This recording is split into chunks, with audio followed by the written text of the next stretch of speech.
नमस्कार दोस्तों, स्वागत है आपका आपके अपने YouTube चैनल फाइनेंस फैक्टर्स में। आज हम बात करने वाले हैं एक बहुत ही जरूरी और दिलचस्प विषय पर, personal loan versus credit card loan. कौन बेहतर है? अगर आपके पास अचानक पैसों की जरूरत पड़ जाए, जैसे मेडिकल इमरजेंसी, घर की मरम्मत, बच्चों की फीस या कोई और पर्सनल खर्च, तो आमतौर पर दो ही विकल्प सामने आते हैं, पर्सनल लोन या क्रेडिट कार्ड लोन।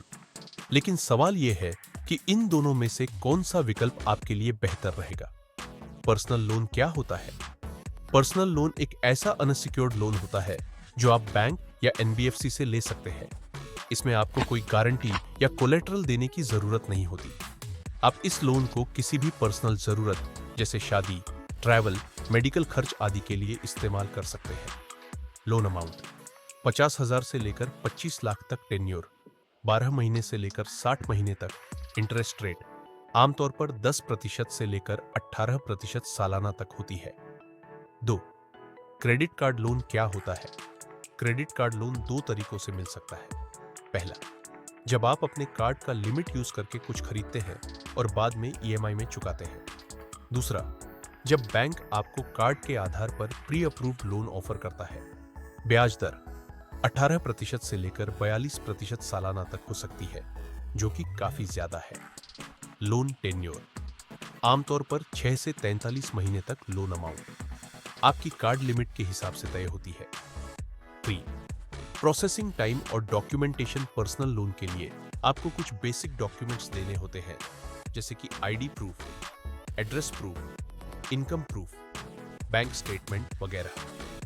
प्रोसेसिंग में 1 से 3 दिन लग सकते हैं। क्रेडिट कार्ड लोन आमतौर पर प्री अप्रूव्ड होता है, इसलिए इसमें डॉक्यूमेंटेशन बहुत कम होता है और लोन तुरंत आपके खाते में ट्रांसफर हो जाता है, कई बार कुछ ही घंटों में। 4. ब्याज दर में तुलना यह एक बहुत बड़ा फैक्टर है। पर्सनल लोन की ब्याज दर कम होती है, 10% से 18% तक, वो भी ईएमआई के रूप में। क्रेडिट कार्ड लोन में ब्याज काफी ज्यादा होता है, 18% से 42% तक। अगर आप समय पर पेमेंट नहीं करते तो लेट फीस और पेनल्टी भी लग जाती है। 5. ईएमआई और रीपेमेंट विकल्प पर्सनल लोन में ईएमआई तय होती है और एक फिक्स टेन्योर के लिए होती है। आपको हर महीने एक निश्चित राशि देनी होती है। क्रेडिट कार्ड लोन में भी ईएमआई का ऑप्शन होता है, लेकिन कई बार यह लचीलापन नहीं देता। अगर आपने सिर्फ मिनिमम पेमेंट किया तो बाकी अमाउंट पर ब्याज बढ़ता रहता है। 6. प्रोसेसिंग फीस और हिडन चार्जेस पर्सनल लोन में प्रोसेसिंग फीस होती है, लगभग 1% से 3% तक लोन अमाउंट का। क्रेडिट कार्ड लोन में भी प्रोसेसिंग फीस होती है, साथ ही कई बार हिडन चार्जेस जैसे प्रीपेमेंट पेनल्टी, जीएसटी आदि जुड़ जाते हैं। अब सबसे बड़ा सवाल, आपके लिए कौन सा लोन सही? अगर आपको बड़ी रकम की जरूरत है और आप ईएमआई में आराम से चुकाना चाहते हैं, तो पर्सनल लोन बेहतर रहेगा। ब्याज दर कम होती है और लचीलापन ज्यादा। लेकिन अगर आपको छोटी रकम की जरूरत है और वो भी बहुत जल्दी, तो क्रेडिट कार्ड लोन एक अच्छा ऑप्शन हो सकता है।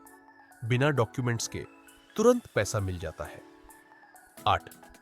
एक्सपर्ट सलाह, अगर आप एक जिम्मेदार उधारकर्ता है, समय पर ईएमआई भर सकते हैं और आपकी इनकम स्थिर है, तो पर्सनल लोन लें। अगर आपके पास पहले से क्रेडिट कार्ड है और तुरंत पैसों की जरूरत है, तब कार्ड लोन चुन सकते हैं, लेकिन समय पर चुकाना जरूरी है, वरना ब्याज आपको फंसा सकता है। 9. क्रेडिट स्कोर पर प्रभाव, दोनों ही लोन आपके क्रेडिट स्कोर को प्रभावित करते हैं। समय पर पेमेंट करने पर स्कोर अच्छा बनता है, लेकिन डिफॉल्ट करने पर स्कोर गिर जाता है। 10.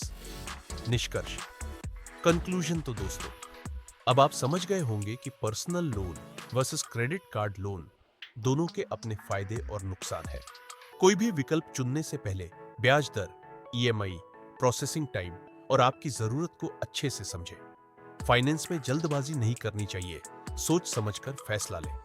अगर आपको यह वीडियो जानकारीपूर्ण लगा हो तो लाइक जरूर करें, चैनल को सब्सक्राइब करें और बेल आइकन दबाएं ताकि अगली वीडियो मिस न हो। आपका कोई सवाल है तो कमेंट में जरूर बताएं।